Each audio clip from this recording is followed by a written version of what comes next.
Hello and welcome to Glasgow Rangers Nation with me, your host, Owen, the channel that brings you your team every single day, the channel that keeps you up to date with all the goings on in Glasgow with the greatest team in the world, Rangers. And if you want that to make sure you get all that for free, all you got to do is hit the sub, ring the notification bell, guys, and you get it for free. Absolutely free. We don't charge you for any content here on the channel. Well, we are at match day. It's match day, guys. It's Saturday. It's match day. 12:30 kickoff today in Dingwall as Rangers face Ross County in what is really a must-win game for the club. We can't afford to slip any more points behind that lot from across the city, especially obviously with the fact that we face them next week, next Sunday, the 3rd of September. We've also got the PSV game on Wednesday. Well, it's going to be a huge week for the club, an absolutely massive week for Glasgow Rangers this week. Can't wait, just cannot wait for all the games, all the excitement, and all the drama that goes with it. Well, we're going to talk about a few different things in this morning, this afternoon, or this evening's video. We're going to talk a little bit about what Michael Beale has had to say about players departing the club and players arriving at the club. Still rumours that Rangers intend to spend a little bit more money on bringing players into the club, especially if they generate money from player sales, which we have done so far, 4 million for Searle, for example. We've also got what Chris Boyd has said about Todd Cantwell. And you know what? We've got a little bit more bulletin board material for the Rangers, a little bit more bulletin board material generated by the arrogance of PSV Eindhoven. Now, look, I didn't really have a problem with PSV Eindhoven before this game, but look, you know what? I really can't stand them now. They really are doing my head in. You've had the Van der Kerkhoff comments. You've had the time for revenge tweet. You've had the Veerman, I think his name is, comments. You've now got Serginho Dest making comments. Seriously, guys, shut up. You know what? I hope even more now we put you out of the Champions League. You're arrogant. You don't deserve to be in there. You haven't got any class at all. It's just. Ugh. Anyway, let's actually start with that story.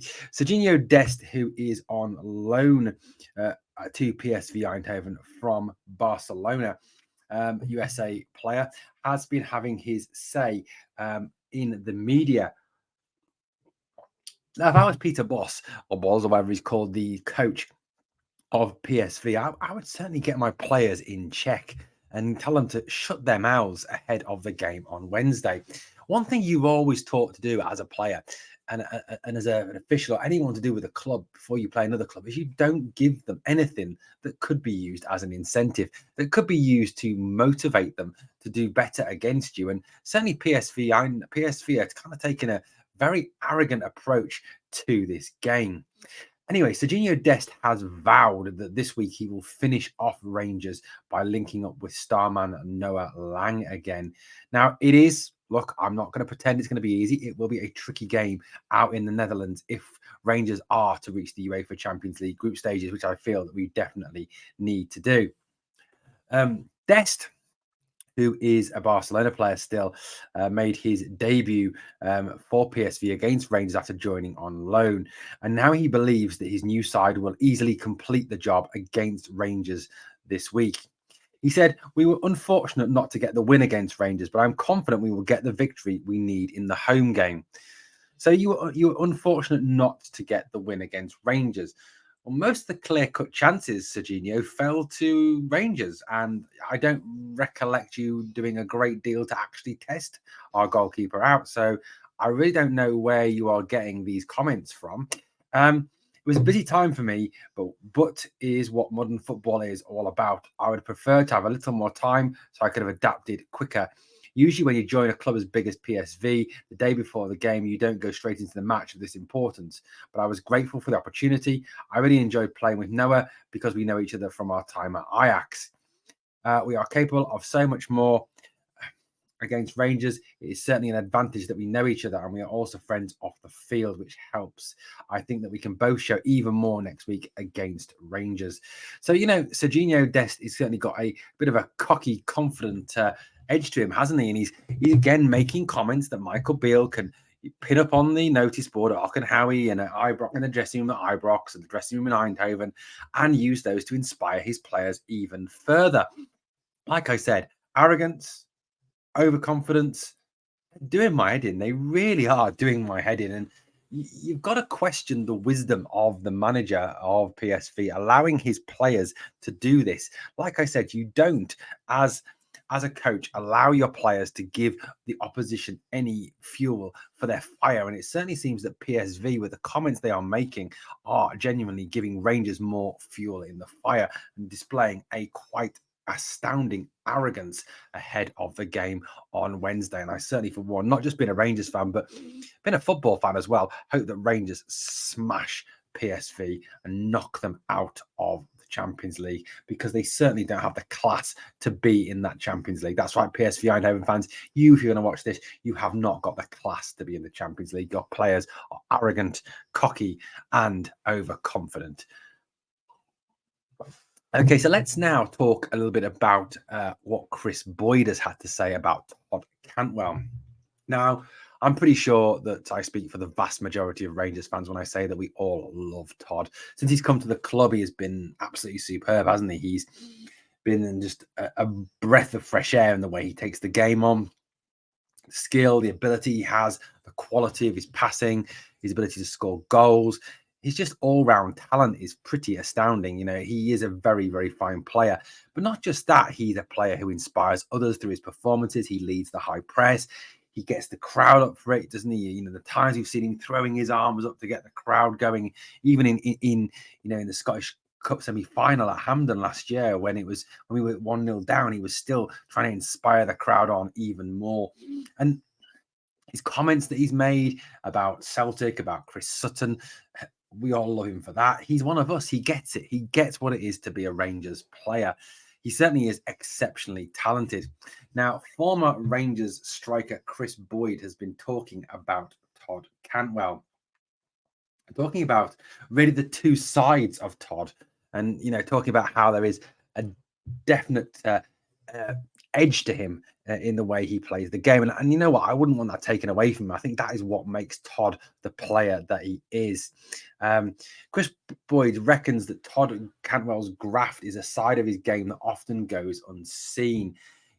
He works so hard. I mean, if you think about Todd Cantwell, you look at the skill, you look at the passing ability, you look at the goal scoring, and that's what he kind of gets known for. But the unseen hard work that he does, the leading of the press, the constant running, the fact that, in minute 1, he's running as much as he is in minute 98, he is an absolute grafter for this team. But Boyd has also warned Cantwell to cut out certain elements of his character. Now, Boyd recognises that Cantwell has passion and a willingness to please the Ibrox faithful. And that certainly has not changed since he arrived in January. He's certainly trying to inspire the others through his performances. He got involved, on Tuesday against PSV. He helped create the goal for Matondo. He also got stuck in, and as Boyd himself says, he put in a hell of a shift and deserves a credit for his work rate and his effort that he puts into every single game. However, Boyd said that he was concerned that Cantwell can go over the top at times and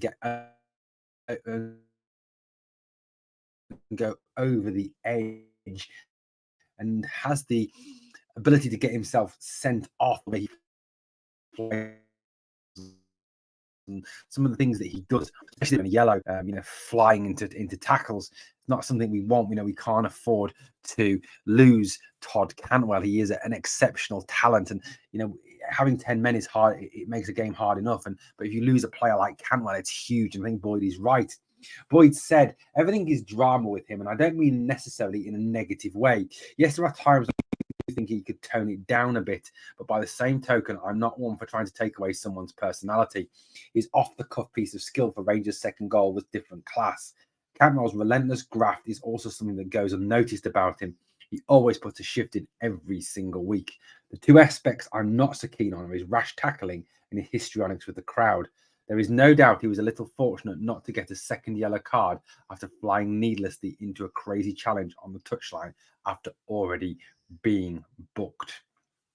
I think, Boyd is right, and he in what he says here that Cantwell, I think, has at times got a little bit carried away and could do with just calming it down and settling down. But then, do you kind of take anything away from him by doing that? There is that risk, obviously, that you could do that.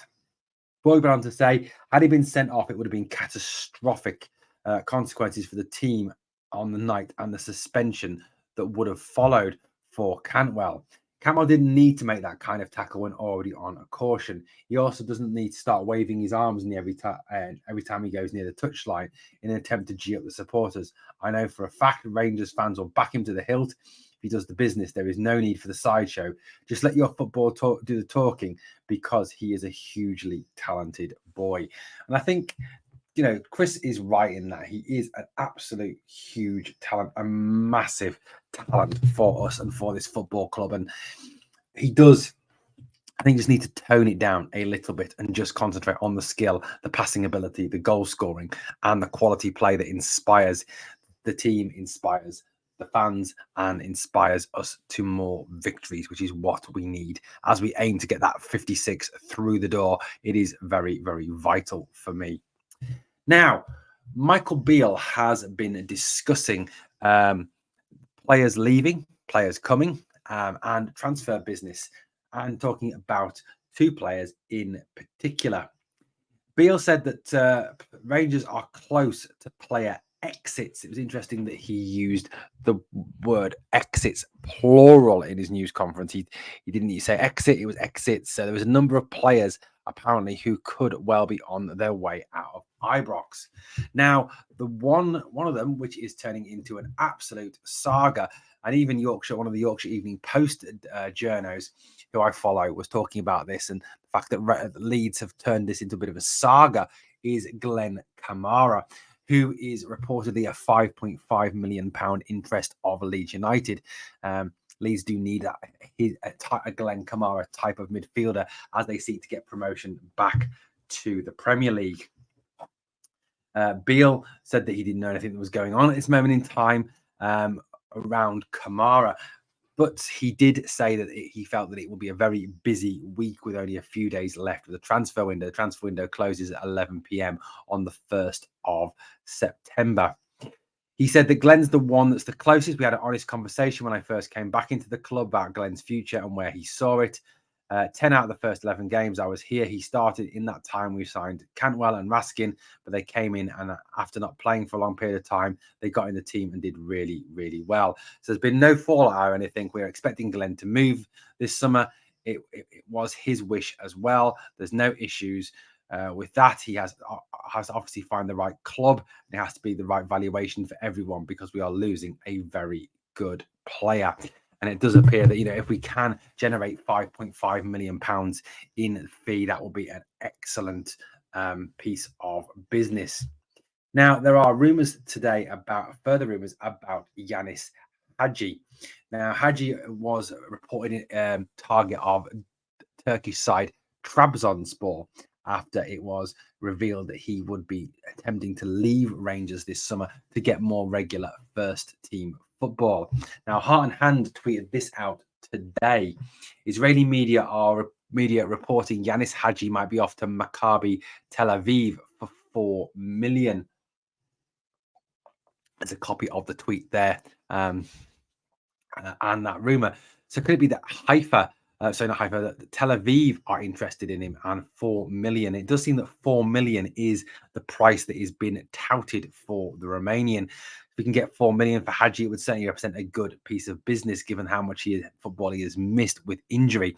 That would generate another £8 million in transfer fees. If you add in as well the the money from Glenn Kamara, that could take it as high as 13.5 million, which would be a substantial income for Rangers. Beale has also admitted that, that if they can't find the right price and the right club for Hadji, he could well stay beyond this transfer window. He's not forcing him out. He doesn't have an issue with him.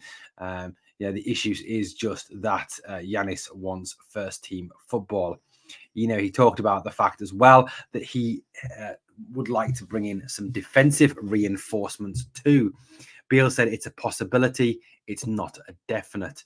So it does seem that the club are looking into possibilities of bringing in another defensive player, which is certainly something I feel this club need if they're going to move forward.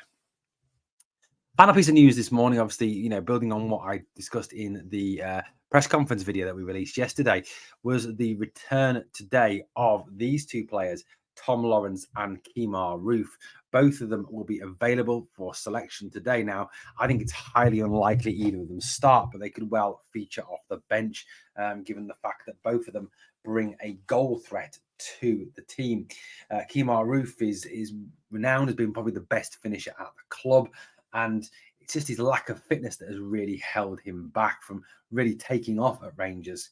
Tom Lawrence, when he arrived at the club last year, did exceptionally well and was a midfielder who was not afraid to take a dig at goal and have a shot. Certainly something that is refreshing for Rangers.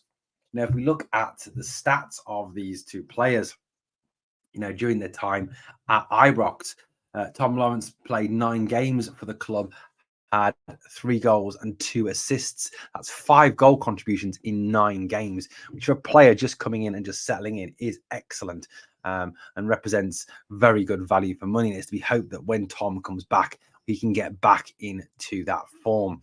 Again, if you look at Kemar's Roofe's form as well, Kemar was top scorer during the 55 title season. With Rangers, he's got 36 goals in 80 games, just under 1 in 2. 42 goal contributions in 80 games, over 1 in 2 in terms of goal contributions. Absolutely exceptional. Certainly someone who is very talented. If you look across his career, he's always scored goals. 132 goals in 382 appearances, 56 assists. That's 188 goal contributions in 382 games. Very, very good indeed. I do hope that today at some point we can see both Roofe and Lawrence get an opportunity to play.